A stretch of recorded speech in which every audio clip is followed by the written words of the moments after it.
Tengo en la línea telefónica y como siempre le agradezco que nos acompañe Eduardo Torreblanca Jax. Lalo, ¿cómo estás? Muy buenas noches. Muy bien, Paco, gracias, a tus órdenes. Dime una cosa, dice el secretario de Hacienda que están estudiando suavizar, mientras hay voces, entre ellas la del presidente del PRI, que están pidiendo terminar con el asunto del aumento a las gasolinas, de frenarlo.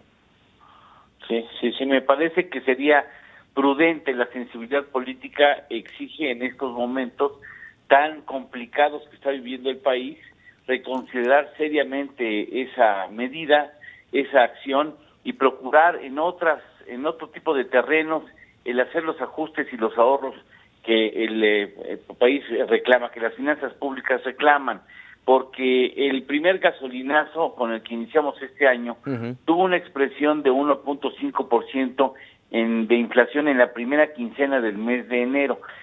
Ciertamente no podemos atribuir el 1.5% de inflación solamente al gasolinazo. También hay que recordar que hubo una liberación del gas LP y que hubo otros incrementos, pero por lo menos 1.2%, 1.1% de ese incremento de la inflación se lo debemos al gasolinazo.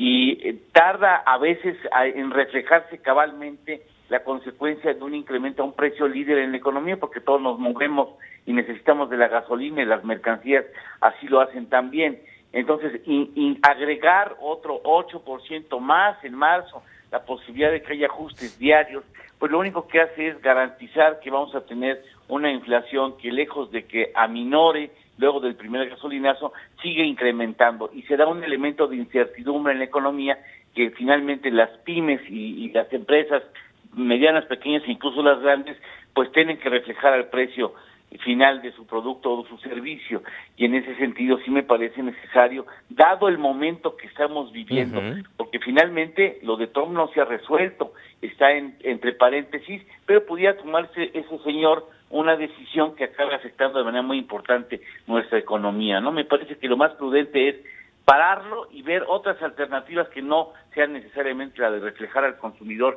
la necesidad de mejorar las finanzas públicas nacionales. El suavizarlo, pues en nada ayuda, ¿no? No, lo único que hace es aumentar el malestar. Ahora que todo el mundo está unido en torno a una causa que no es menor, pues pasarle la cuenta al consumidor, al ciudadano, me parece que puede ser interpretado como un insulto, como un escupirle al ciudadano su apoyo a una causa nacional que no es menor. Así es. Por último, déjame preguntarte, este ajuste no es necesariamente al alza, puede ser a la baja. Puede ser a la baja a partir del mes de marzo, pero si se sigue, ahorita no ha sido el caso, porque el peso mexicano ha ganado terreno frente al dólar por la clase de políticas que dan mucha incertidumbre con respecto a la fortaleza de la economía estadounidense, pero la tendencia del petróleo es a incrementar el precio. Si llega Trump a una medida extrema, con el caso de México, como pudiera ser utópicamente y no tan lejos, el salirse del TLC, como ya advirtió en varios momentos, pues eso evidentemente deterioraría mucho la relación del peso dólar, y eso, junto con el aumento del petróleo y de la gasolina, pues daría la necesidad de incrementar nuevamente los precios de los combustibles, y eso pues me parece que generaría un malestar justificadísimo y generalizado. Caray, Eduardo, te agradecemos como siempre tu apunte. Al contrario, gracias a ustedes, muy buenas noches. Muy buenas noches, Eduardo Torreblanca.